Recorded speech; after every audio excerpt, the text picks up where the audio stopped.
My story starts 11 years ago when I met a beautiful woman who also happened to be smart and a Christian. And that was a problem because I was not. Not smart or beautiful or a Christian. Which one? Yes. Yeah. Okay. So anyway, I did think I was a biblical scholar. I mean, I had never been to church, but I listened to lots of AM radio and modern thinkers, so, you know, big head.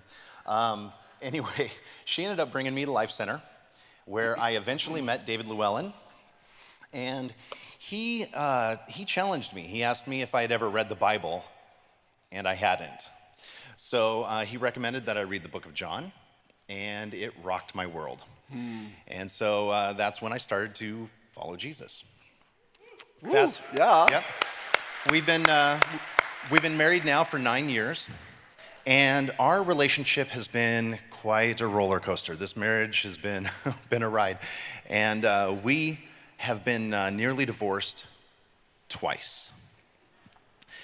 So anyway, as you can imagine, I'm like focusing on my marriage here. And so I stopped kind of pursuing Jesus for a while, thinking that I needed to work on my marriage. And the more that I worked on my marriage, the more I kind of felt it like slipping away.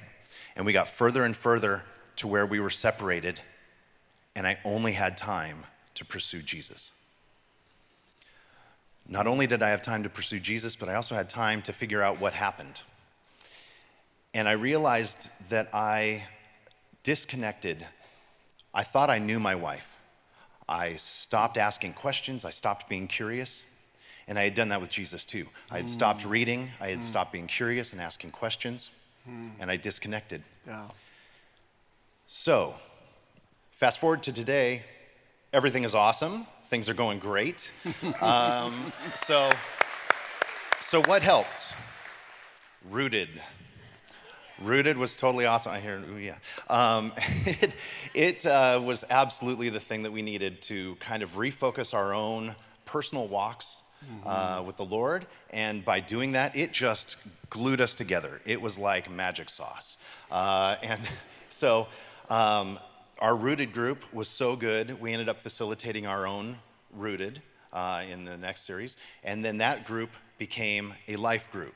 So community kind of just helped us work through some of these kinks, talk through things, and improve our relationship.